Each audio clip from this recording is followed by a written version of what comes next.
Hello Gemini, welcome back to my channel. If you a returning subscriber, thanks for coming back. If you are new to the channel, I hope you enjoy it. It's a general reading. I work with the 12 houses of the zodiac. So as the cards are appearing in each house, then those are the influences that are coming in for you at this time. Please don't forget to like and share, or like and subscribe. Okay, so in the first house we have solar eclipse revolution. So the first house is everything to do with yourself, your physical body, your outward appearance, your characteristics, your personality. It's also your personal vitality and your actual physical body. It's what you project outward to others, so what other people see, and your own appearance, what you see. It's also your own self-oriented interests, everything to do with yourself, and it's also about your, the way your personal independence, how you make your way in the world, and your daily outings, everything that's going on a daily basis. So with solar eclipse revolution, you're going to be facing some kind of quick change or a rapid change of some sort, but whatever it is that's coming up for you, it's going to create a rearrangement. So you're going to have to rearrange a number of things, and it will be a challenge coming up for you, probably unexpected. But once you've got through the initial upheaval, then you'll have a new outlook. About yourself, and possibly how you're moving forward in the world, what you intend to do, and other people will notice that as well. But it stems from some sort of rapid change or an upheaval of some sort, and that causes the rearrangement and the fresh outlook. You may also be required to fix or change something at this time to create something better, and it will be better. So there could be a forced decision here as well. You probably, through this upheaval and then a fresh outlook coming in, you'll be able to see what has held you back up until now. It's all about breaking old patterns as well, and once you do that, then you achieve self-mastery. Then in the second house, we have air element communicating. So the second house is your house of income. It's also the house of your self-worth and your value systems, everything that you value. It's also about ownership, about land, property, real estate, and so on. But it can also just be purely about your self-worth, how you feel about yourself, and how you talk to yourself, and so on. But a large part of it is actually about income, your money coming in, and how you handle all of that. So with this card, this is the card of manifestation. So you are going to be receiving a manifestation of some kind, or what you need to do is to focus on positive thoughts and words, which will then bring in the manifestation for you. So everything to do with writing, everything to do with words is very, very important. So your manifestation, what you're hoping for, what you want, you need to put it down in words, and be clear about what you want and what you expect. You could also be receiving messages of some kind or news of some kind. But you're also going to be learning as well about things. Reasoning and fairness come in here as well. So if you need to apply that to your income, to decide what you're going to do, or what you're going to do with your income, then all of these air elements, which is very much a mental aspect, is going to play a part.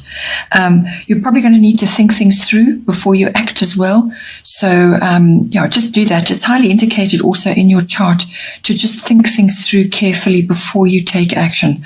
There's a number of areas where this is coming in, because you need to mull things over, and you need to just wait until the correct timing comes up. Following on from that, in your third house, which is your house of communication, you have Mercury retrograde reinvention. So Mercury is in its own house, it rules the third house, and it's retrograde, which means it appears to be going backwards.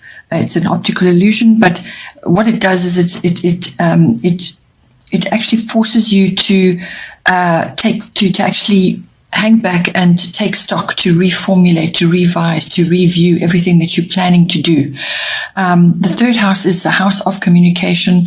It's the house of documents, contracts. It's also the house, it's all forms of communication. So this is written, verbal, body language. And that communication can be directed to the people in general, anybody really, but also specifically to certain family members. So that's aunts, uncles, cousins, siblings, even your neighbors may come in here. But it's a house of learning as well. So, but documents and contracts are going to be important. So now that's highly indicated at this time that you not take action right now on anything new, or any new action, or any new initiatives, or any big new purchases.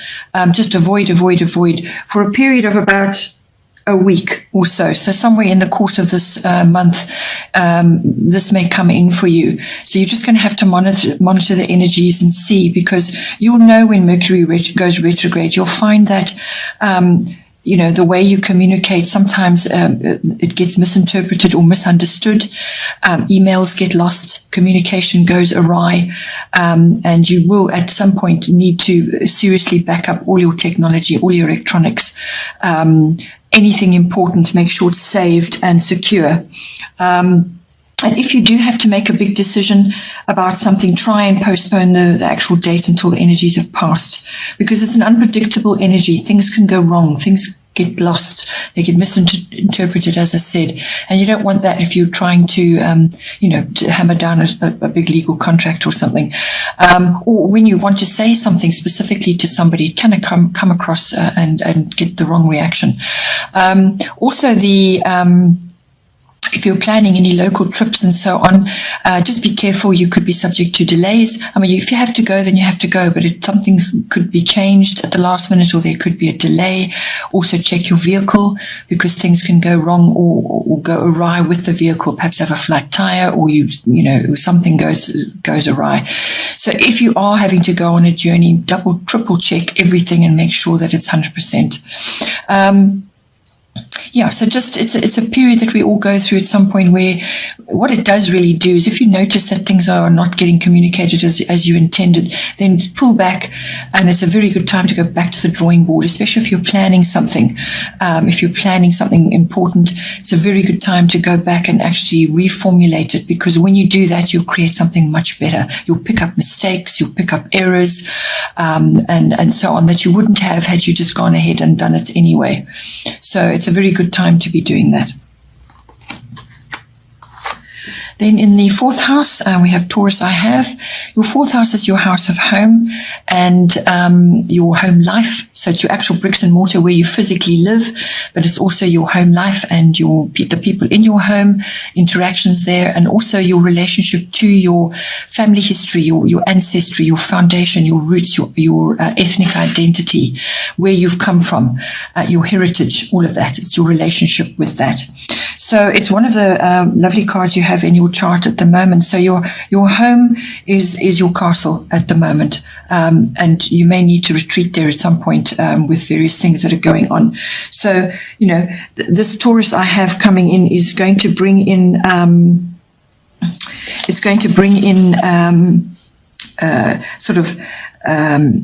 home comforts, things that you love, relaxation, luxuries, sensuality as well.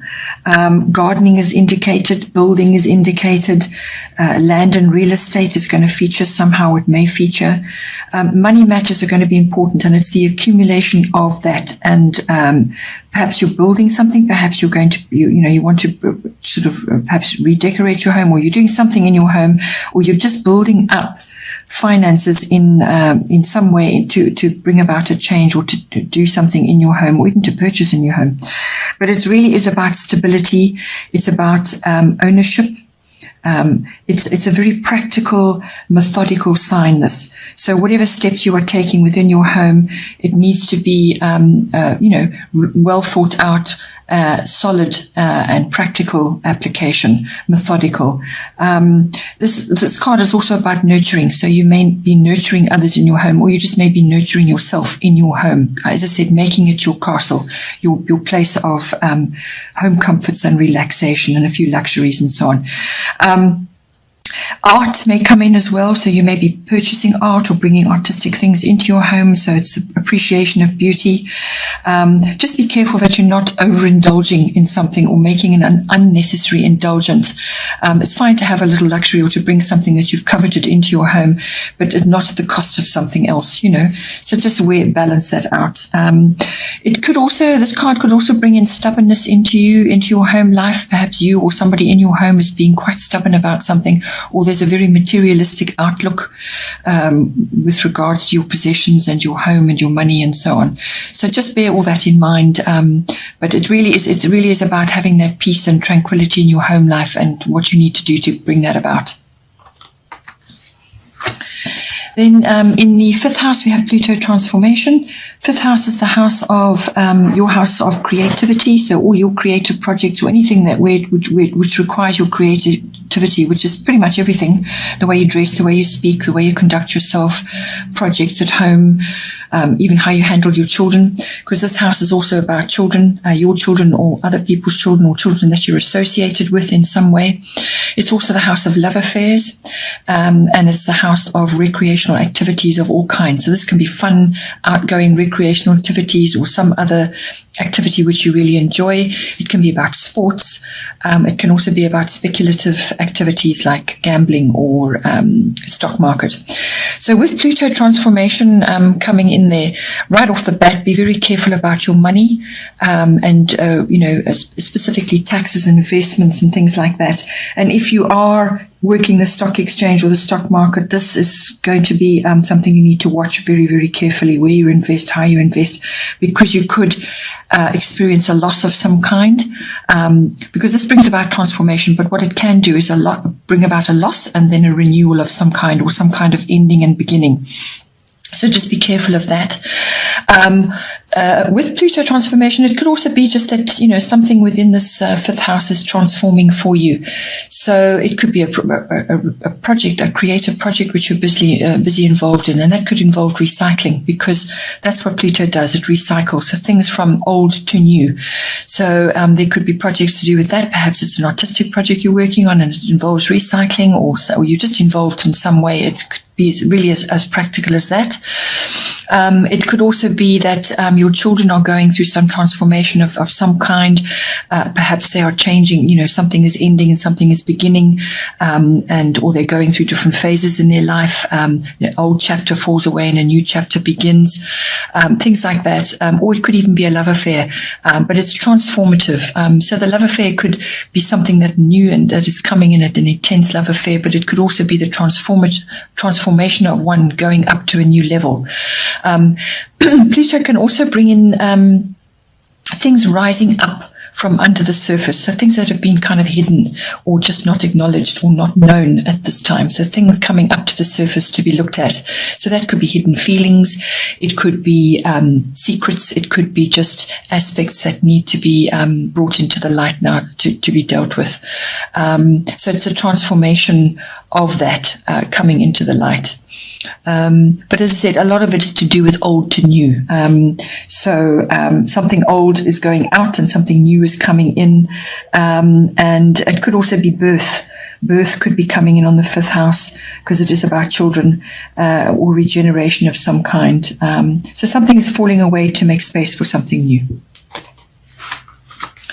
Then in the sixth house, we have Aries I Am.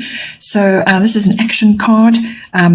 So it's coming into your sixth house, which is your house of work, workplace, work colleagues. It's also work projects that you might be busy on if you're not actually physically in a workplace. It's also your mastery of your craft, whatever that is for you. It's also the house of health and diet and the house of pets.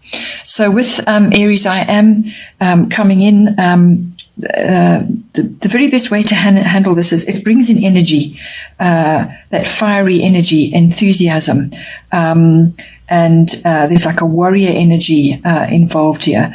It's just the best way is disciplined action. It's the best way to harness this. So your passion and the speed and the energy and enthusiasm needs to be applied in a disciplined way, disciplined action. A no-nonsense approach is required as well. There could be team aspects which you have to work within as well. So, because this can be about team energy. You could be facing challenges of some kind, and there's competition involved, or you may have to defend yourself in some way. There could be a bit of ego issues going on in this house. You may have to get up front with someone or something.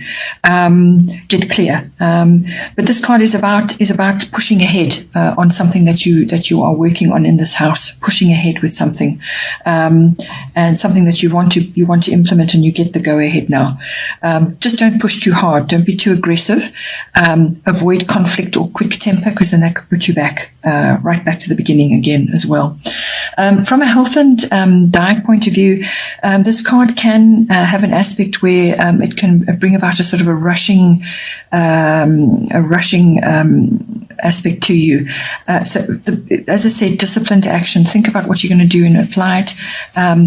Avoid rushing and sort of rash behavior, because that can bring on headaches and small accidents, things that occur when you rush.